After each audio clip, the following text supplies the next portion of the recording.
Ma'am. कैसे है Rahul? Fine ma'am. Fine. तो आप बीपीएससी का एग्जाम देकर इंटरव्यू के लिए आए हैं। Yes ma'am. तो आप किस पोस्ट के लिए अपने आप को मानते हैं? कौन पोस्ट चाहिए आपको बीपीएससी में? Ma'am can I continue English with your नहीं, परमिशन? आप बीपीएससी में आए हैं, बिहार पब्लिक सर्विस कमीशन में हैं, आप लोगों से इंटरेक्ट होंगे। बिहार में कितने लोग इंग्लिश जानते हैं? कैसे आप बात करेंगे उनसे? तो ट्राई टू मैम मैं हिंदी। Okay ma'am. मैम मैं बीपीएससी में अपनी पहली प्रायोरिटी बिहार पुलिस सर्विसेज को रखा हूँ और दूसरी प्रायोरिटी बिहार एडमिनिस्ट्रेटिव सर्विसेज को रखा हूँ। बिहार डीएसपी बनेंगे, यूनिफॉर्म चाहिए आपको। Yes ma'am, definitely ma'am. तो यूनिफॉर्म पहन के आप क्या करेंगे? सबसे पहला काम क्या होगा जब आपको, क्योंकि कहते हैं ना बिहार में यूनिफॉर्म का एक नशा होता है। तो आप जब वो स्टार लेंगे, ब्लैक बेल्ट लेंगे, तो सबसे पहले आपके मन में क्या करेंगे? आप मान लीजिए कि आपको मिल गया, तो आपने क्या करना है? मैम आफ्टर जब मैं सर्विसेज में आ जाऊंगा तो मैं मेरी जो सबसे पहली प्रायोरिटी होगी तो जो लॉ क्राइम रेट जो बढ़ रही है समाज में या फिर जो लॉ इन्फोर्सेस हैं, लॉ की जो समस्याएं हैं उसका मैं निष्पादन करूंगा। दूसरी चीज मैं जो भी समाज में अनअवेयरनेस की कमी है उन सभी चीजों पर काम करूंगा। और तीसरी चीज की जो भी माइनॉरिटी सेक्शंस हैं हमारे समाज में उन लोगों के ऊपर स्पेशल कंसर्न रखूंगा। तो जो ये अपराध हिंसा समाज में हो रहे हैं उसको खत्म करने के लिए आप क्या प्रयास करेंगे? जो सरकार कर रही है उसमें क्या किया जा सकता है? मैम जो समस्याएं हमारे समाज में जैसे देखने को मिल रही है, अपराध की बढ़ती हुई समस्याएं, तो इस सभी चीजों को कंट्रोल करने के लिए और बेसिकली इस सभी चीजों को इरेडिकेट करने के लिए एक प्रॉपर प्लानिंग की जरूरत है। सेकंड थिंग, अभी तक एडमिनिस्ट्रेशन जो कैसी करती आई है वो काफी इफेक्टिव कैसी है। कैसी प्लानिंग करने की जरूरत है? मैम सबसे पहले क्राइम का जो भी ट्रैक रिकॉर्ड रहा है इन सभी चीजों को एनालाइज करना और जो भी वहाँ पे क्रिमिनल हिस्ट्रीज रही हैं इन सभी चीजों को दोबारा से नहीं, आप मतलब समझ, राहुल, इतने सारे सरकार ने योजनाएं बनाई हुई हैं। और लगता है कि योजनाओं की और पॉलिसीज की जरूरत है। डेफिनेटली मैम, क्योंकि हमारे समाज में बहुत सारे तबके के लोग रहते हैं तो इस तरह की चीजों के लिए मतलब जो भी समाज के अलग अलग वर्ग के लोग रहते हैं उन सभी को डेवलपमेंट इंश्योर करने के लिए इस तरह की योजनाओं का कार्यान्वयन होना बहुत ही जरूरी है। मैं वही कह रही हूँ, कार्यान्वयन में होना जरूरी है, लेकिन पॉलिसीज तो ऑलरेडी इतनी सारी हैं। और नई पॉलिसी की जरूरत मैम है क्या? आप कैमरा ठीक कर लीजिए, आवाज मेरी अगर टूट रही तो मुझे बताइए, पहले उसको सेटअप को कर लीजिए।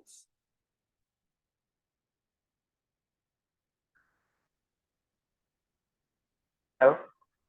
Yes ma'am, can you repeat the question ma'am और प्लीज? मेरी आवाज आ रही है राहुल? Yes ma'am. हाँ राहुल, मेरा क्वेश्चन ये था कि सरकार ने इतनी सारी पॉलिसीज ऑलरेडी बनाए हुए हैं, है ना? हर वर्ग के लिए बनाए हैं, हर तबके के लिए पॉलिसीज है। उसके बाद भी बिहार हिंसा और अपराध के मामले में हमेशा से टॉप में रहा है। तो उसके रोकने के लिए अलग से क्या क्या होने चाहिए? एज ए एडमिनिस्ट्रेटिव ऑफिसर आप क्या, मैं ये सवाल कर रही हूँ। मैम इस तरह की चीजों में अगर जो भी क्रिमिनल एक्टिविटीज में संलिप्त हैं उन्हें सबसे पहले तो एक सॉर्ट आउट करके और उनका फिगर को मतलब निकालना चाहिए कि जो जो लोग इस तरह में सम्मिलित हैं उन लोगों को पहले एक अलग करना चाहिए और उनके ऊपर प्रॉपरली ध्यान देना चाहिए कि वो जो जो इस तरह की चीजों में इन्वॉल्व है उन्हें अलग करें। और समाज के अंदर जो भी ऐसी चीजों को अलग करने के लिए आप कह रहे हैं? मैम जो बेसिकली क्रिमिनल एक्टिविटीज या फिर एंटी सोशल एलिमेंट्स हैं जो इस तरह की चीजें जैसे कि फॉर एग्जांपल ठीक है, ठीक है। Next right. नहीं नहीं, एग्जाम्पल नहीं, हाँ मैं समझ गई। एंटी सोशल एक्टिविटीज जो है उनको आप कह रहे हैं के लिए। Okay, okay. और फिर मैम सेकंड थिंग कि उस जिस पर्टिकुलर एरिया में मैं वर्क कर रहा हूँ वहाँ का मैं क्रिमिनल हिस्ट्री रिकॉर्ड जो भी होगा ट्रैक रिकॉर्ड उन सभी चीजों को देखूंगा। और तीसरी चीज कि वहाँ की अगर वहाँ का जो लोकल समस्या होगा, जैसे कि अगर वहाँ पे का राइट्स की समस्या हो रही है या फिर कम्युनिटी डिसहार्मोनी की समस्या हो रही है, तो इन सभी चीजों पर मैं वर्क करूंगा और जो भी मेरे सीनियर हैं उनके साथ, कंसर्न ऑफिसर के साथ मैं मिलकर उस पर वर्क करूंगा। तो राहुल, आप कैसे इस चीज को कैसे निगोशिएट करेंगे? क्योंकि हर आदमी, कोई भी आदमी जो भी एंटी सोशल है, उसको कैसे पकड़ में लाएंगे? वो तो पकड़ में ही नहीं है। कैसे आप तय करेंगे? Definitely ma'am. मैम जब भी कभी कोई भी ऐसा बाहुबली या फिर कोई भी इस तरह की जो भी एंटी सोशल एलिमेंट्स होते हैं, उन वो जब भी कोई ऐसा क्राइम करते हैं तो कहीं ना कहीं उनका वो कोई ना कोई एविडेंस छोड़ देते हैं। तो पहले उस चीज को कलेक्ट करूंगा और लोगों से मैं उससे उस चीज का सबूत जो होता है उसे इकट्ठा करूंगा और इन सभी चीजों को मैं कोर्ट के सक्षम प्रस्तुत करूंगा और फिर उसके अनुरूप में कार्रवाई करूंगा। ओके, आपने अभी यूज किया बाहुबली, कि क्या है? Ma'am ma'am Baahubali in the sense कि जो भी समाज में ऐसे लोग होते हैं जो भी मार्जिनलाइज सेक्शन हो या फिर किसी भी समाज के दूसरे डाउन ट्रोडन सोसाइटी सेक्शन में हो, उन लोगों के ऊपर अगर अत्याचार कर रहे हो और बेसिकली वो पावरफुल हो इन द सेंस आइदर इकोनॉमी के बेसिस पे या फिर सोशल लेवल पे या फिर किसी अनदर पॉलिटिकल लेवल पे, तो उन्हें मैं बाहुबली कंसिडर करता हूँ तो या फिर समाज उन्हें बाहुबली कंसिडर करती है। आप ऐसे सोचिए राहुल, कि बाहुबली मतलब बहुत सारे है ना, तो वो पॉलिटिकली इन्फ्लुएंस्ड है, इकोनॉमिकली इन्फ्लुएंस्ड है, उनका वर्चस्व है समाज में। तो एक छोटे अफसर, एक डीएसपी लेवल, एक एडमिनिस्ट्रेटिव अप्रोच क्या बिगाड़ेगा? कैसे करेंगे आप मैनेज? उनको तो सपोर्ट है, आप उनके खिलाफ एक्शन कैसे लेंगे? मुझे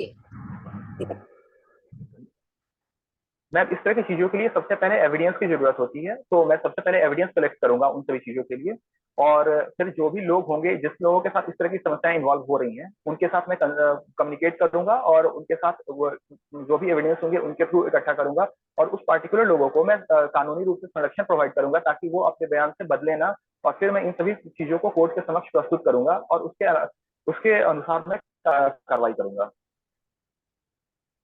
जो शराबबंदी बिहार में है, तो आपको क्या मानते हैं, राजनीति, आंदोलन या सामाजिक बदलाव का कारण?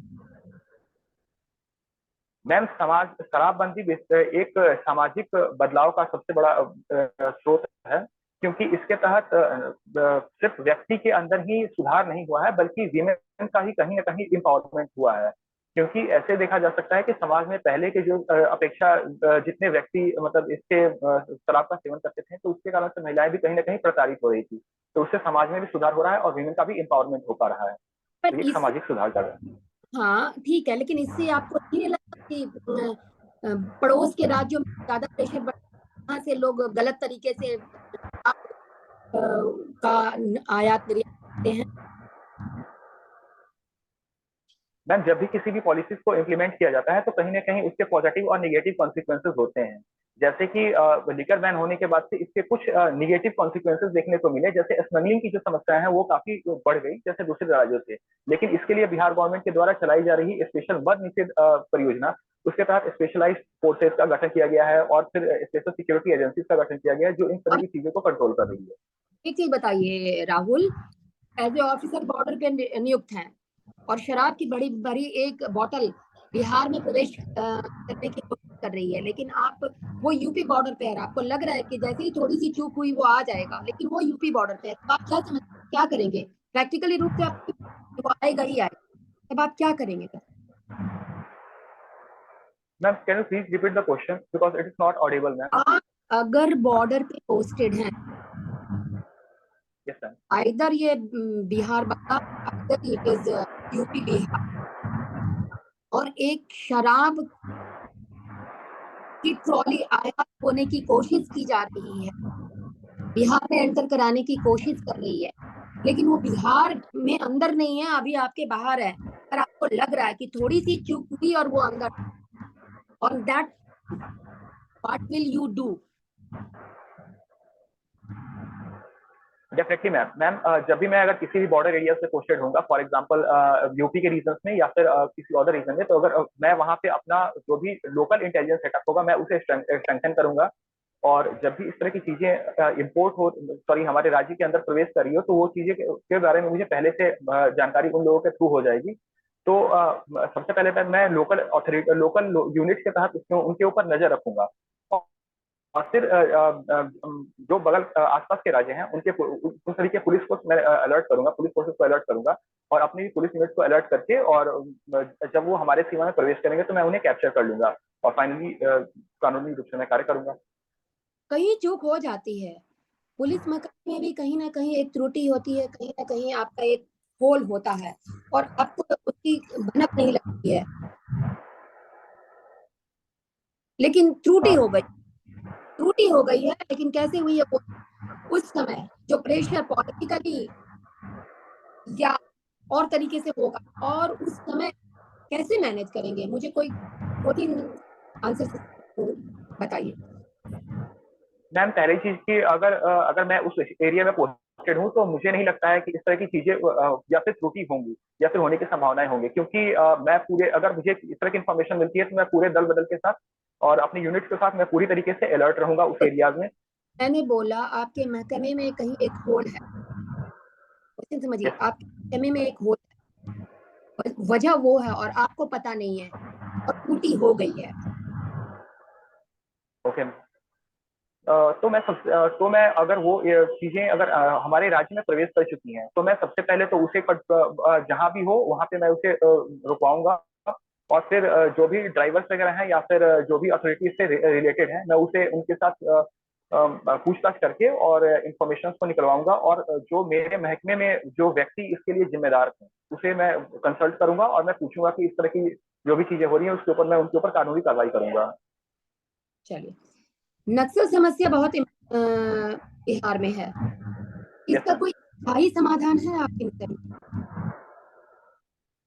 मैम, जो नक्सलवाद की समस्या है वो बिहार के बेसिकली मुंगेर जहानाबाद के जिले में है, और इसका एक अस्थायी समाधान इसलिए पॉसिबल नहीं है क्योंकि ये एक विचारधारा है, और ये समय के साथ अभी धीरे धीरे बहुत हद तक घट चुका है, और ये कुछ ही राज्य तक जो बेसिकली रेड कॉरिडोर है की सीमा है वो काफी घट चुकी है। तो इसके लिए मैम सेंट्रल गवर्नमेंट के द्वारा भी बहुत सारे प्रोग्राम चलाए जा रहे हैं, इनफैक्ट ये काफी हद तक सक्सेसफुल भी हुआ है, और इवन बिहार सरकार के द्वारा भी चीता बटालियन और कोबरा फोर्सेस का भी गठन सेंट्रल गवर्नमेंट के द्वारा किया गया है, जो इन सभी चीजों को कंट्रोल कर रही है। अच्छा, ये बताइए, ट्रेन एक्सीडेंट बहुत होने लग गए हैं, बीच में रुक गए, सब होते हैं नॉर्मली जो भी है, तो इसके बारे में आपका क्या विचार है, क्यों होते हैं ऐसे? मैम, ट्रेन एक्सीडेंट की समस्या जो है जो ट्रेन एक्सीडेंट की जो समस्या है वो कहीं ना कहीं अभी जो, जैसे कि अगर हम रिसेंट एग्जांपल देखें बालासोर में, तो ये ह्यूमन एरर के कारण अभी हुई है, लेकिन इसके पीछे बहुत सारी और भी समस्याएं जिम्मेदार होती हैं, जैसे कोई भी मशीन जो होता है वो बेसिकली पूरी तरीके से प्रूफ नहीं हो सकती है, 100% श्योरिटी के साथ नहीं हो सकता है कि उसके अंदर फेलियर ना हो, या और जिसमें कनेक्टिविटी की इश्यूज हैं, जैसे वो अगर वायरलेस रूप से कनेक्टेड है तो फॉल्ट होने की समस्या तो वाजिब है। करेक्ट।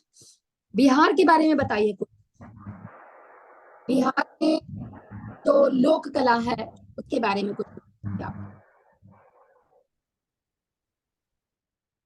मैम, अगर बिहार की लोक कलाओं के बारे में बात किया जाए तो बिहार में सबसे प्रसिद्ध रूप से मधुबनी पेंटिंग है, जो कि विश्व रूप से वैश्विक रूप से विख्यात है। और दूसरी चीज मिथिला पेंटिंग हो गई, और तीसरी चीज मैम जो भोजपुरी भाषा हो गई, इसे भी आजकल आजकल कुछ अन्य देशों में भी बोला जाने लगा है, तो इस तरह की जो कलाएं हैं वो इसमें प्रसिद्ध नृत्य हो रही हैं। प्रमुख नृत्य क्या है? Sorry ma'am. लोक नृत्य क्या है? मैम, बिहार की लोक नृत्य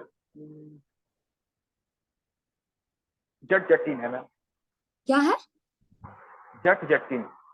जट जटिन। जट जटिन। हाँ, और सॉरी मैम, अच्छा, मैं अभी यही एक रिकॉल कर हाँ, रहा हूँ। त्योहार बता। त्योहार मैम, बिहार का प्रमुख रूप से त्योहार छठ पर्व है। और लोक कला में आपने बता दिया, ठीक है। पर्यटक स्थल नाम बताइए, sorry ma'am. Ma'am, tourist place tourist Bihar के। जिस मैम बिहार में बहुत सारे टूरिज्म स्पॉट्स हैं, जैसे कि राजगीर हो गया और गया हो गया। और गया में जैसे महात्मा बुद्ध का समाधि स्थल वगैरह हो गया, ये सब। और आप इवन पटना सारे। पटना आ रहे हैं इंटरव्यू देने, पटना भी तो है टूरिस्ट स्पॉट। यस मगध रही हुई है, ठीक, पुर भी है, किला, यूनिवर्सिटी। चलिए ठीक है, राहुल की तरफ से इतना ही। Thank you ma'am. Anurag ji, जी मैम। आप बात कर लीजिए, फिर मैं फीडबैक देती हूँ। राहुल जी कैसे हैं? फाइन सर, गुड सर, बढ़िया। कहाँ से बिलोंग करते हैं आप? Yes sir. कहाँ से बिलोंग करते हैं आप? कहाँ के रहने वाले हैं? सर मैं बिहार के सिवान जिले से का रहने वाला हूँ। सिवान जिला से के रहने वाले हैं। ग्रेजुएशन कब हुआ आपका? सर मेरा ग्रेजुएशन 2019 में कंप्लीट हुआ। जी, 3 साल का गैप है फिर भी ना बीच में। इस 3 साल में आपने क्या क्या किया है? सर 2019 में ग्रेजुएशन कंप्लीट होने के बाद मैं विभिन्न सैन्य परीक्षाओं की तैयारी कर रहा था, जैसे NDA, CDS, central arm police forces. और मैं बहुत हद तक इन सभी में क्लियर भी मैंने इसे किया, बट फाइनल रूप से मेरा चयन इन सभी में नहीं हो पाया। फिर मैं बीपीएससी की तरफ मैं मूव किया। ऑप्शन क्या है आपका? सर मेरा ऑप्शन सोशियोलॉजी है। सोशियोलॉजी बड़ा बढ़िया सब्जेक्ट है ना। बिहार में सामाजिक मुद्दे हैं, सुलझाने में भी मजा आएगा, क्या नहीं? Yes sir, definitely sir. हाँ, वेरी गुड। तो जैसे सामाजिक मुद्दे, अब भाई बिजली गिरना तो सामाजिक मुद्दा नहीं है, लेकिन उसका प्रभाव जरूर सामाजिक मुद्दा बना सकता है ना। Yes sir. ऐसे में आप क्या कर सकते हैं? मान लीजिए आप किसी जिले में एसडीएम की पोस्ट पर आप बैठे हुए हैं, और आपके जिले में ये वाली समस्या आ रही है, ठीक है, या आने वाली है, ऐसा समय आने वाला है, तो आप उस अपने सोशियोलॉजी का यूज कैसे करेंगे? सर बिजली गिरने के लिए। हम्म। Sir okay. सर जब भी ऐसी समस्या आएंगी जहाँ पे जैसे बिजली गिरेगी, तो उसके कारण से उसके बहुत ही ज्यादा बहुत तरह के सोशियोलॉजिकल प्रभाव देखे जा सकते हैं। जैसे समाज में अस्थिरता आ सकती है अगर किसी की मृत्यु हो जाती है तो। दूसरी चीज है सर, समाज में जो एकरूपता होती है, लोगों के अंदर एक कैओस और डर का माहौल बन जाता है। तो इसे कहीं ना कहीं प्रशासन को इसे शांति व्यवस्था प्रदान करना होता है। और दूसरा चीज, जैसे गवर्नमेंट के द्वारा भी बहुत सारे स्टेप्स किए गए हैं, जैसे कि इंद्रव्रज ऐप, इन सभी के बारे में लोगों को अवेयर कराना, ये कहीं ना कहीं एक प्रशासन ही सुनिश्चित करता है। हम्म। उपाय क्या है? उपाय क्या करेंगे? सोशियोलॉजी का यूज क्या है उसमें? उसके प्रभाव से निपटने के लिए सोशियोलॉजी का यूज कैसे कर सकते हैं? सब लोगों के साथ कॉन्फिडेंस बिल्डअप करेंगे, और कम्युनिटी जो गाइडलाइंस होती है उन सभी चीजों को प्रोवाइड करेंगे। और उनके अंदर एक कॉन्फिडेंस बिल्डअप करेंगे कि इस तरह की कोई भी समस्या आएंगी तो गवर्नमेंट आपके साथ हमेशा खड़ी है।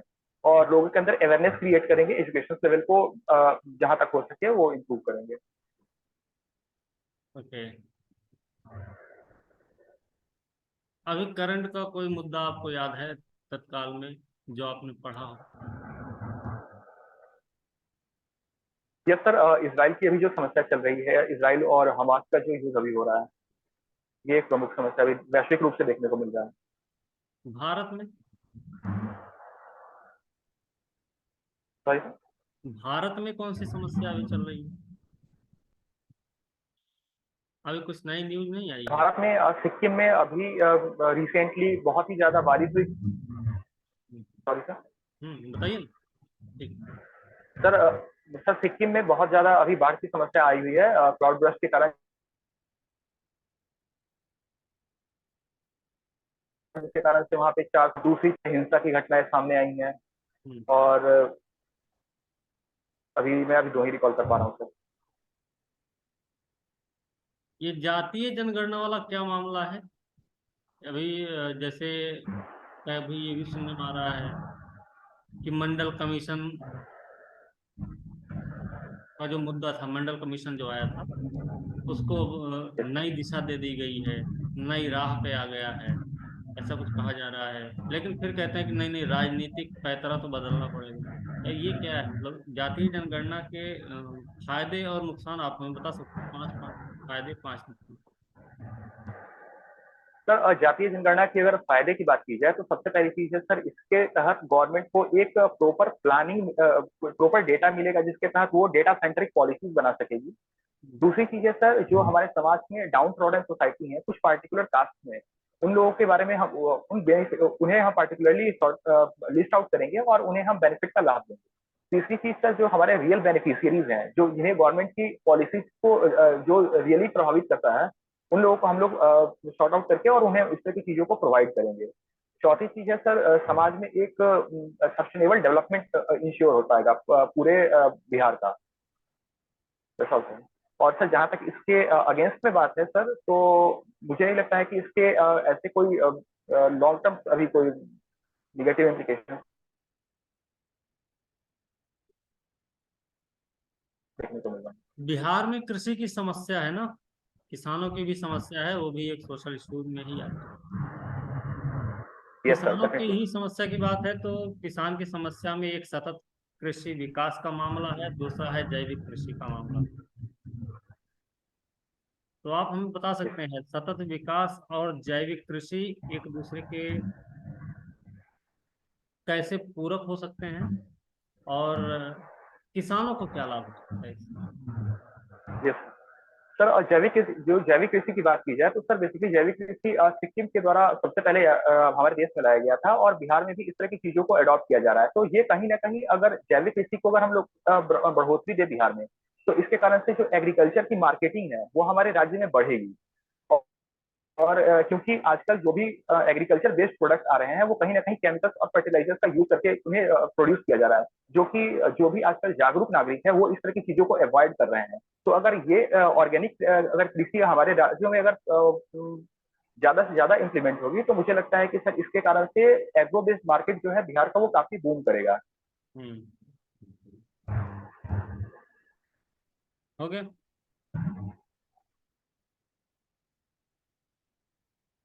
Thank you sir. ठीक है फिर। Okay ma'am. मैम। इनको फीडबैक देना है ना भी। जी जी ma'am.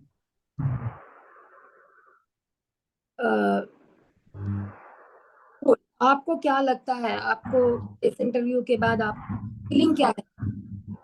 Are you satisfied? Yes sir, मैं सेटिस्फाइड हूँ, लेकिन मैम मुझे लगता है जहाँ तक मैं इंग्लिश में बेटर कम्युनिकेट कर सकता था, क्योंकि इसमें सर मैम हिंदी में थोड़ा सा कम्युनिकेशन करने में कहीं कहीं स्ट्रक हो जा रहा था। मैं इस पे भी बात करने और बताइए। बाकी सब मैम सही लगा। ओके, आपने बीच में बाहुबली का यूज किया। आप ऐसे वर्ड्स नहीं देंगे, ऐसे वर्ड्स नहीं थ्रो करेंगे, तो वर्ड्स आपको फंसने वाला काम करे, तो मैं नहीं चाहती। तो वर्ड शब्दों का चुनाव बहुत अच्छे तरीके से, ठीक है। और जो ओके। भी आपने किए वो अच्छे से या आपको नॉलेज, लेकिन उसकी, ठीक है। आप किस पोस्ट के लिए आए हैं? आप बिहार में एक एडमिनिस्ट्रेटिव पोस्ट पे आए हैं, और उसका काम ये है कि आप सरकार ने जो आप म्यूट कर सकते हैं, जब आप बोलेंगे तब आप म्यूट कर दीजिए। सरकार ने कुछ योजनाएं बनाई है, उस योजनाओं को प्रॉपर लोगों तक पहुंचाना और कार्यान्वित करना, ये आपका पर्पस है ना। तो वो आपका काम है। उस काम के लिए आप प्रैक्टिकली सोचिए ना, आप क्या करेंगे। आप इंग्लिश बोल करके आप कैसे जन जन की तक पहुंचेंगे? आपके गांव में पोस्टिंग है, गांव में आप कैसे इंग्लिश में बात करेंगे? तो आपको ये आदत होनी चाहिए। पैनल पे जो जिस भाषा में बोल रहे हैं, आप उनका उस भाषा में जवाब दीजिए। इनफैक्ट आपको वहां की रीजनल लैंग्वेज भी समझनी होगी, क्योंकि आप सरकारी सेवा में आ रहे हैं। तो आप पैनल पे जो जैसे हैं उनको उस भाषा में आप बोलें, ठीक है। आप उनसे ये बोल सकते हैं कि सर अगर मैं इंग्लिश में करूं, तो अगर वो बोलते हैं तो ठीक है, पर अगर वो हिंदी में बोल रहे हैं तो आपको हिंदी में जवाब देना है राहुल, है ना। तो आप जिस पोस्ट के लिए, आपको उसके अकॉर्डिंगली आपकी पर्सनैलिटी को आंका जाएगा यहाँ। ये बहुत इंपॉर्टेंट चीज है राहुल, ये सब छोटी छोटी मिस्टेक्स हैं। और अगर आपने ये प्ले लिया कि मैं अपने आप को अच्छे से इंग्लिश में व्यक्त कर पाऊंगा, तो ये आपके लिए माइनस मार्किंग हो जाएगा। आपको ये बताना है कि आप दोनों भाषाओं में आप कंफर्टेबल हैं, तो ये ऑप्शन आपको खुले रखने हैं। आप ऐसे सोचिए ना कि बिहार का आपके ग्रामीण परिप्रेक्ष्य में आप काम करने जा रहे हैं, चलिए ठीक है, अगर आप ऑफिसर भी हैं आपको नहीं जाना पड़े, लेकिन आपके जो लोग हैं आपके ग्रुप में, वो तो हिंदी भाषी होंगे ना। आप अपने सबॉर्डिनेट के साथ इंग्लिश में कैसे बात करेंगे? बिहार में कोई भी बॉस अपने जूनियर से इंग्लिश में थोड़ी बात कर सकता है। हाँ, आप अपने सुपीरियर से इंग्लिश में बात कर सकते हैं, है ना। पर जब आप काम कर रहे हैं, जब आप लोगों से बात कर रहे हैं, तो वहाँ हिंदी बहुलता है, इसलिए उस भाषा का आपको समझ होना चाहिए जो भाषाएं वहां चलती है। इनफैक्ट आप अगर आरा छपरा में जाएंगे, वहां तो लोग हिंदी में भी नहीं बात करते हैं, वो तो भोजपुरी में ही करेंगे। तो वहां तो आपको भोजपुरी ही समझना होगा, समझ रहे हैं ना। तो भाषा, मैम एक्चुअली मैम मैं हिंदी, इंग्लिश, भोजपुरी और उर्दू में कंफर्टेबल हूँ, और मैं इससे कम्युनिकेट भी कर सकता हूँ, लेकिन प्रेफरेबली मैं कह सकता हूँ कि मैम मैं इंग्लिश में ज्यादा मतलब कि बेटर तरीके से खुद को एक्सप्रेस कर सकता हूँ, इसलिए यहाँ मैंने पे ये कहा था। यहाँ पे आपको बांधना नहीं है राहुल, यहाँ आपको एकदम से नहीं, पूरा ऑप्शंस खुले रखने हैं कि मैं किसी भी भाषा में बात कर। कभी भी इंटरव्यू के समय अपने आप को बांधने की कोशिश नहीं करिएगा कि मैं पर्टिकुलर ये हूँ, क्योंकि आप जन कल्याण जन वो कह रहे हैं ना, आप एक लोकतांत्रिक देश में आप जा रहे हैं काम करने के लिए, कैसे बांधेंगे आप? कोई लिमिटेशन नहीं आप बाउंड कर सकते अपने लिए, तो वो आपको बहुत ओके मैम। जरूरी है। ठीक है।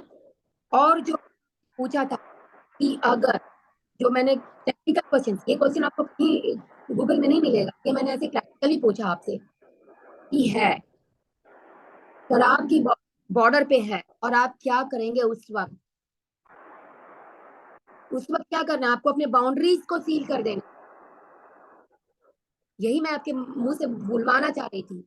प्रैक्टिकली तौर पे आइए ना आप, जो प्रैक्टिकल काम करेंगे वो करिए। किताबों में क्यों जाते हैं? जो नियम है, जो रूल है, हर जगह आप आईपीसी और सीपीसी थोड़ी लगा सकते हैं। कुछ चीजें आप जब डीएसपी बनेंगे ना तो देखिएगा, डीएसपी को कई बार खुद ही लॉ बनाने होते हैं, फिक्शन खुद ही बनाता है। मूवीज में देखते नहीं है, उसको प्रोवोक करके थप्पड़ खाता है और उसके बाद उस पर आपके साथ सीआरपीसी लगा के उसको जेल में डालता है कि पुलिस को मारने का आपके ऊपर इतना थप्पड़ लगा।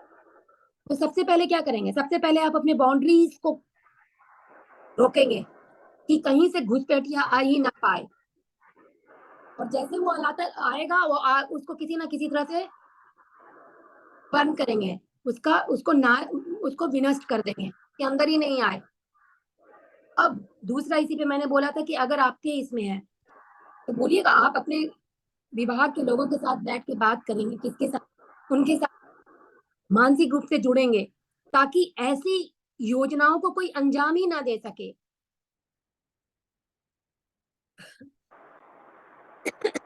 समझ रहे हैं ना।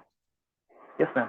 और आप सबके साथ मिलकर काम करेंगे, सबको अपने स्तर से, अपने लेवल पर करने की कोशिश करेंगे, ताकि कोई इंसान नियम के विरुद्ध कोई काम ना करे। तो जब तक आप उसको अपने बराबरी में नहीं लाएंगे, उसको अपना दोस्त नहीं बनाएंगे, तो वो आपसे जुड़ेगा मानसिक रूप से, तो कैसे काम करेगा वो?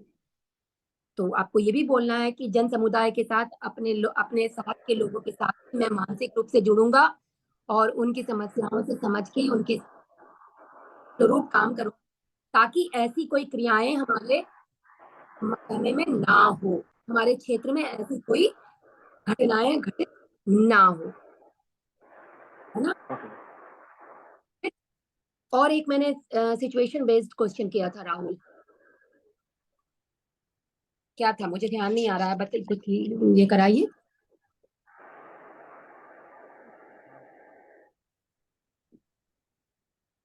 मैंने शराब बोला था। शराबबंदी था, हाँ, अच्छा, चलिए। वो एक बाहुबली से करके वो नेता वगैरह का था वो। हाँ, बाहुबली का बोला कुछ था। हाँ, तो आपने बाहुबली यूज किया जो मैंने आपको बताया। देखिए बाहुबली में क्या होगा, बाहुबली हमेशा ऐसे ही होता है जिनको ऊपर से बल मिलता है। तो आपको यहाँ पे ये देना है कि जब भी कोई समाज के विरुद्ध किसी भी लोगों द्वारा ऐसे कार्य किए जाते हैं तो उसके अकॉर्डिंगली जो आपको रूल बोलेगा आप वो करेंगे। सीनियर से आप अगर बोलेंगे ना कि मैं सीनियर से ही करूंगा, सीनियर क्या करेगा? करना तो आपको है। तो यहाँ पे आप सीनियर पे डिपेंडेंट हो गए ना। डिपेंडेंसी क्यों दिखानी है आपको? आपको अपने हिसाब से काम करना है। तो इंटरव्यू में ऐसे नहीं बताना है कि मैं उसे करूंगा। जो लॉ है उसके अगेंस्ट जो भी काम हुआ है, चाहे जिनके द्वारा भी हुआ, उसके हिसाब से जो भी आपको एक्शन लेना होगा आप वो एक्शन लेंगे।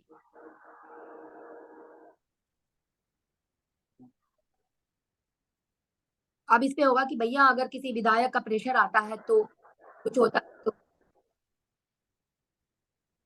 तो मैं रिटर्न में लूंगा सर।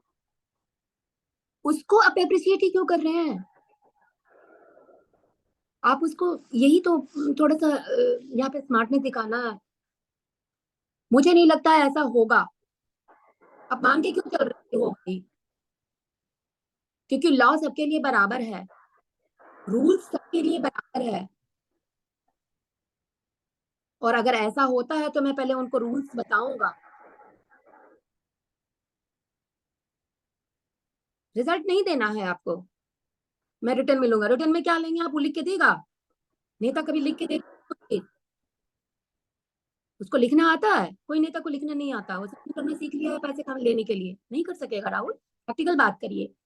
तो इसीलिए मैं ये कह रही हूँ कि आप लोग जो भी समस्याओं से, देखिए यहाँ पे आपसे दो तरीके के क्वेश्चन किए जाएंगे ना। मैं बार बार सब सारे कैंडिडेट्स को ही समझा। एक तो जो फैक्ट फिगर है उसके बारे में पूछा जाएगा, वहां तो आप जो भी पढ़ के वही बताएंगे। लेकिन जब आपके व्यूज तो वहां पे किताब से जोड़ने की जरूरत नहीं है, वहां प्रैक्टिकली आपको आंसर देना है, शब्दों में नहीं उलझना है। वहां आपको बहुत से शब्द दे करके अच्छी चीज नहीं लेनी है, आपको उस सिचुएशन को हैंडल कैसे करते हैं वो स्मार्टनेस दिखानी है।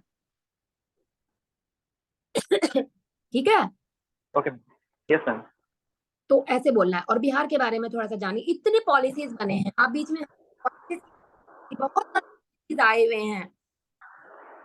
स्वास्थ्य है, मनरेगा है, आंगनबाड़ी है, शिक्षा है, महिलाओं पे है, प्रौढ़ शिक्षा है, बाल पे है। हर एज ग्रुप के लोगों के लिए सरकार ने योजनाएं बनाई है। क्या वो सही आदमी तक पहुंचा है? अगर नहीं वो मैम। वो जितनी योजनाएं सरकार बनाई है अगर वो सही लोगों तक पहुंच जाए तो बिहार का तो उत्थान ही उत्थान है। कि पतन का भी यही यस। कारण है, उत्थान का भी यही कारण है। ये समझ लीजिए आप फंडामेंटल। जितनी पॉलिसीज हैं उसका क्या काम है, उसको कैसे सही समय तक पहुंचा। तो जो बिहार का विकास नहीं हुआ है उसमें भी यही कारण बनेगा। तो ऐसे वाले आप ओवरऑल एक ऐसा आंसर तैयार कर लीजिए जिसको कि आप हर जगह बिहार से रिलेटेड में तो आप नहीं कहीं आ रहेंगे, ये गारंटी है। अगर आपने इसको जमीन से जुड़े हुए चीजों को आप समझिए। एसी रूम में बैठ करके जो पॉलिसीज बनता है वो कैसे आप पसीने का बयान कर पाएंगे? तो आप इसके जमीन से जुड़िए बिहार के। बिहार का लोक कला क्या है, मंजूसा कितना फेमस है, सुजनी सुजनी तो हर गांव में, अगर आप गांव में जाएंगे तो देखिए ना सुजनी तो हर जगह बन रहा है। शिल्प है, त्योहार छठ बताए, जितिया है, अभी अभी जितिया गया, ये सब रिलेटेड है, गाँव घुमा के होंगे। जिजिया है, ये सब दो चार चीजें हैं, लोग बिहार का है ये सब। आप बिहार बीपीएससी में जा रहे हैं यही नहीं जानेंगे तो कैसे होगा? ये सब चीज थोड़ा जान लीजिए। दूसरा न्यूज़पेपर पढ़ते हैं, बाकी तो देखिए आपके पास नॉलेज है। न्यूज़पेपर पढ़िए, संपादकीय पढ़िए, न्यूज़पेपर के राइटर कौन है और संपादक कौन है ये जानिए। बिहार में अभी क्या क्या एक्टिविटी हुई है पिछले 6 महीने में उसके बारे में जानिए, पॉलिटिकली, इकोनॉमिकली। ये G20 हुआ, ओके। थोड़ा तो दिल्ली से भी जोड़ा जाएगा। G20 हुआ, उसमें क्या है, केंद्र सरकार से बिहार सरकार को क्या सपोर्ट मिल रहा है, देश में क्या हो रहा है, अभी एक वॉर हो रहा है, वॉर से इंडिया पे क्या असर आएगा। ये सब क्वेश्चन राहुल इसलिए है कि आप कहाँ तक सोच सकते हैं, आप चीजों को हैंडल कैसे कर सकते हैं, ये टेस्ट है राहुल, और कुछ नहीं। ज्ञान है, और इसको शब्दों में कैसे आप व्यक्त करेंगे। एक साथ आपको 4 आदमी के क्वेश्चन आंसर का करना है बिना स्ट्रेस लिए। 4 क्वेश्चन नहीं हुआ, सॉरी सॉरी बोला, 5वां में कहाँ आप अटक गए, ये सब चीज देना। नहीं देते हैं कोई बात नहीं है, लेकिन ऑनेस्टली आपको बात करनी है। ठीक है? प्रैक्टिकली हवा वाली बातें नहीं करेंगे, ऑनेस्ट जुड़ के बात करेंगे ना तो उसमें आपकी सच्चाई दिखेगी। तो लगेगा कि बंदे में सच्चाई है, ये काम कर सकता है। इसलिए वैसी बातें करनी है जो आपकी सच्चाई से मैच खाता हो। ठीक है राहुल, अब आप पूछिए क्या पूछना है। Okay. मैम, जैसे आपने बताया था कि बाउंड्री सील कर लेना या फिर ये सभी चीजें, तो मैम अगर बाउंड्री सील होता भी है तो बहुत बार ऐसा देखा जाता है कि मतलब कोई खेत के माध्यम से भी इस तरह की चीजों को ट्रांसपोर्ट कर दिया जाता है, तो किसके सिर्फ रास्ते को सील कर दें। किसके सॉरी माध्यम मैम, से किसके माध्यम से किया मतलब जाता मैं है? खेत वगैरह में से भी मतलब इस तरह की चीजों को ट्रांसपोर्ट किया जा वही सकता है, या फिर अगर बाउंड्री को वही मैं बता रही हूँ सील किया कि जाएगा तो पूरा ट्रांसपोर्ट ही हो जाएगा। बाउंड्रीज मतलब यही हुआ जहां जहां से एंट्रेंस है। देखिए, आपका बिहार स्टेट की तरफ का है, बंगाल से जुड़ा हुआ है, एक तरफ यूपी से है। एज ए ऑफिसर आपको इतना पढ़ा है कि एंट्री कहाँ से होती है, लोगों का आवागही कहाँ से होता है, उस स्थान को आपने सील किया, है ना। और अगर बाई वो किसी तरह एंटर करते हैं तो जैसे ही वो एंटर करेंगे वहीं उनको बर्न किया जाएगा, वहीं उनको नष्ट कर दिया जाएगा, वहीं उसके ऊपर कार्रवाई की जाएगी। क्योंकि ऐसा नहीं है कि अगर यहाँ से यहाँ तक 300 किलोमीटर का रेंज है तो 300 किलोमीटर में कहीं से कहीं एंट्री होगी। छोटे छोटे बने होंगे, नेपाल बिहार से भी लोग आते जाते हैं ना, लेकिन उनका लिमिटेशन है ना। जैसे वीरगंज से आएंगे, पूर्णिया के पास एक जगह है वहां से आएंगे, तो वो जो दरवाजे हैं वो पर्टिकुलर पॉइंट्स पे है ना। ऐसा थोड़ी है कि एकदम ऐसी डोर है। खेतों से कैसे आएंगे, खेतों पे भी बाड़े लगे हुए हैं, वो ट्रक लेकर खेतों से तो नहीं आ सकते ना, वो ट्रक से खेतों से नहीं आ सकते। गुजरात में आप देखिए, ओके। गुजरात, आप ऐसे समझिए राहुल, गुजरात में भी है, मजाल नहीं है गुजरात में एक बोतल क्योंकि मोदी का है, तो बिहार में नहीं है कोई इसका माँ बाप, इसलिए ऐसा तो नहीं कर सकते ना। तो वो चीज आपको रखना है कि नहीं, जब कहीं ऐसा हो रहा है तो यहाँ भी नहीं होगा, लूप होल आपको देना ही नहीं है। बाउंड्री से कोई ओके मैम। सील और मैम जी। और मैं दूसरी चीज जो आप बता रहे थे कि सीनियर को इन्फॉर्म नहीं करके खुद से अगर डिसीजन लेते हैं, तो मैम बहुत नहीं, बार ऐसा होता है वो कि मैंने नहीं बोला कि सीनियर को इन्फॉर्म नहीं करना है। एट द मोमेंट आपको कुछ डिसीजन लेना है तो आप ये वेट नहीं कर सकते कि आप सीनियर से जब तक कंसल्ट नहीं करेंगे आप एक्शन नहीं लेंगे। आपके अधिकार क्षेत्र में जो है आपको तुरंत एक्शन लेना है। अब बॉर्डर जी। पे शराब की बोतलें पड़ी हुई है, आपको वहां एक्शन लेना है, तो आप वहां सीनियर से पूछने नहीं जा सकते कि सर मैं क्या करूं। वहां आप हैं अवेलेबल, तो आपको अपने जो भी आपके क्षेत्र में जो भी दायरा है वहां पे आपको एक्शन लेना है। वहां आप मीटिंग नहीं कर सकते कि सीनियर के साथ 1-2 घंटा पहले बैठ के मीटिंग किए फिर एक्शन किए। ये मैं कह रही थी, ऐसा नहीं है कि किसी भी मुद्दे पे आपको सीनियर सीनियर के साथ नहीं गए। कभी कभी ऐसा सिचुएशन आ जाएगा राहुल कि आपको इतना टाइम नहीं है कि आप किसी से बात कर सके, उस मोमेंट क्या करेंगे, ये वाला क्वेश्चन था मेरा। तो उस मोमेंट आप अपने विवेक से जो रूल कहता है वो एक्शन प्लान करेंगे। Okay ma'am. ये था। और पूछिए राहुल, मैम बस यही दो इनका है सीनियर कोई तो। डाउट कुछ है तो आप बोलिए। नहीं मैम, बस यही था मैम। और पूछ हाँ, रहे थे कि जैसे मेरे की पर्सनालिटी को जो भी आपने मैंने मतलब एसेस किया अभी आपने मेरा, तो मैम इसके बेसिस पे मतलब क्या कहा जा सकता है, मतलब परफॉर्मेंस कैसा रहा इसके बारे में। कि द पीच, आपका पीच अच्छा है, लेकिन जब आप बोलते हैं तो आप इतने कॉन्फिडेंट हो जाते हैं कि आप लय में कंट्रोल नहीं करते, आप बहुत जल्दी जल्दी आंसर कर रहे हैं क्योंकि आपको पता है। तो ये मैं कह रही हूँ कि जब आंसर आपको पता है तो आप पॉज लीजिए। एक सेंटेंस से दूसरे सेंटेंस के बीच में पॉज होना चाहिए ताकि एक वाक्य है उसके बाद विराम लगे तब दूसरा वाक्य हो, दोनों एक दूसरे में कंफ्लिक्ट मतलब मिक्स ना हो। तो वो पॉज लेंगे तो जल्दी जल्दी जो बोल रहे हैं वो नहीं बोल पाएंगे, आराम से बोलेंगे तो धैर्य लगेगा, सामने वाला समझ पाएगा। क्योंकि आपको सब पता ओके। है, तो लगता है कि जल्दी बोलें तो उसमें क्या होता है, आदमी उतावला होता है, तो उतावली में क्या होता है, शब्दों का चयन नहीं हो पाता, तो कुछ भी निकल जाता है। जैसे आपने बहुत जल्दीबाजी में जो आंसर किया तो बाहुबली बोल गए, है ना। ये एक एग्जांपल के लिए दे रही हूँ, ये बहुत नॉट अ बिग डील, पर आप बोल गए। मतलब मुझे तो अभी देखिए जो आपकी गड़बड़ी है मुझे अभी उस पर काम करना है राहुल, उसको पॉजिटिव में लेना है आपको। क्योंकि मुझे तो यही कि आप सक्सेसफुल हो यस गया, मैम। ये हमारा गोल यही है 2 घंटा स्पेंड करने का कि आप सक्सेसफुल होइए, ये नहीं है कि क्रिटिसाइज करने में। तो ये जो छोटी छोटी चीजें हैं इस पे आपको ध्यान देने की जरूरत है, ठीक है। और आप जो भी ओके ड्रेस में मैम। है वहां बैठिएगा, लाइट शीट के कपड़े में नहीं, जैसे आप बैठे थे शोल्डर को अप करके वो बैठना है। और जब भी कुर्सी पे बैठिए, अगर आप बाहर की तरफ है तो ऐसे ऐसे घसीटना नहीं है, थोड़ा सा अपने यस आप को मैम। ऊपर तक लाना है। हाँ, घसीट के नहीं करना, चेयर को आके पीछे घसीटना नहीं, आवाज नहीं करनी चाहिए, फुट स्टेप की आवाज नहीं होनी चाहिए, घसीट घसीट के पैर लेकर अंदर आ रहे हैं, टक टक जूते में कई बार मच मच की आवाज आती है, वो सब आप क्लियर करके रखिएगा, वो सब नहीं करना। साइलेंट मोड पे आइएगा, आने के बाद कुर्सी के बगल या बैक में खड़े होना है, जब वो बोले sit down please sit down करके बैठना है। कुर्सी के अगर कुर्सी रिवॉल्विंग है तो दोनों कुर्सी को होल्ड करके पकड़िए ताकि आप बैलेंस करके, ओके। स्माइल करना है। Okay ma'am. अगर मेल फीमेल है तो पहले फीमेल को ग्रीट करनी होती है, उसके बाद मेल को, सबको देख के स्माइल करना है, उसके बाद आप क्वेश्चन आंसर सर कर। और हाथ का पोस्चर आपको पता ही है कैसे रखना है। अगर आपको ऐसे बात समझाने की आदत है समझाइए, लेकिन बहुत ज्यादा हाथ अपने लेवल से ऊपर नहीं लाएंगे, थाई के आसपास रखेंगे, होल्ड रखेंगे, ताकि आपका कॉन्फिडेंस दिखे।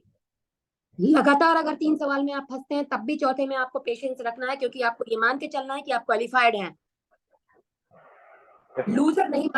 लूज शब्द अपने दिमाग में तो आप आगे भी गड़बड़ करते जाएंगे, वो नहीं करना है आपको।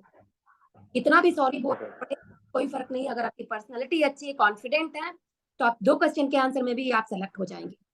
वो डिपेंड करता है पैनल वालों पर।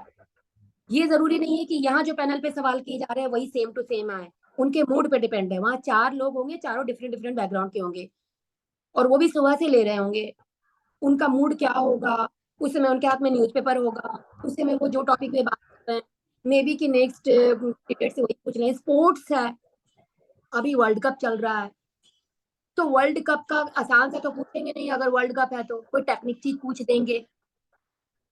ऐसा भी नहीं है कि किताबी कीड़ा बनना, आपको समूचा अपने आसपास के बारे में अवेयर रहना है राहुल, बस, है ना। तो ये सब चीज और बताइए।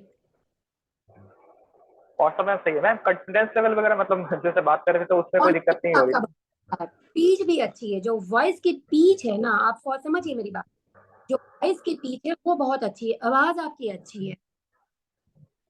Okay thank you. आवाज पे आपको काम नहीं करना है, पीच पे आपको काम नहीं करना है। जैसे जिस स्पीड में अभी आप, इस स्पीड को रखना है, बहुत जल्दी जल्दी नहीं बोलना है, शब्दों का चुनाव ध्यान से करेंगे। ये शब्द बहुत ऐसे यहाँ लगाएं ऐसा नहीं सोचिए, सिंपल भाषा में देने का कोशिश करेंगे, ऑनेस्टी से देंगे। ये 2-3 चीजें कंसेप्ट को क्लियर करेंगे, बाकी कहीं कोई त्रुटि नहीं है राहुल, मुझे लग रहा है आपका निकल जाएगा। Okay, thanks a lot ma'am. और डीएसपी पहन के आइए, आपके साथ में फोटो लूंगी, फिर एक डीपी बना मैं भी अपना। Thank you ma'am for your wishes. ऐसा ना कि वर्दी आ गया, रिवॉल्वर आ गया तो सबको भूल गए पुराने लोगों को। Wish you all the best, ठीक है, okay. Thank you ma'am, thanks a lot ma'am. ठीक है राहुल जी, बढ़िया यस सर। रही है, और मैम सब कुछ बताई हैं, ठीक है। यस जितना बताया मैम उतना जरूर फॉलो कर लो, बढ़िया रहेगा। बिल्कुल। हाँ, बाकी बताने बताने में कोई कमी नहीं, नॉलेज तो यार है ही है। मेंस लिख के आया, सबसे बड़ी बात तो ये है, ठीक है। Yes sir. मेंस लिख कर पास हो जाना ही अपने आप में बहुत बड़ा उपलब्धि है। ये तो इंटरव्यू एक पर्सनालिटी टेस्ट है, जिसमें ये देखा जाए कि आप किस प्रकार से अपने आप को प्रेजेंट कर सकते हैं, है ना। आपका प्रेजेंस ऑफ माइंड क्या कहता है, ये सब चीजें, बाकी कुछ नहीं है। नॉलेज का टेस्ट तो हो चुका है, ठीक है भाई। कब है आपका इंटरव्यू? सर 18 अक्टूबर को। 18 को? तो पटना कब आएंगे? लखनऊ में रहते यस। हैं ना? यस सर, लखनऊ में भी है। ओके। तो चलिए पटना आइएगा फिर मिलिएगा। बिल्कुल sir. Hmm. Okay sir. Okay okay, ठीक है।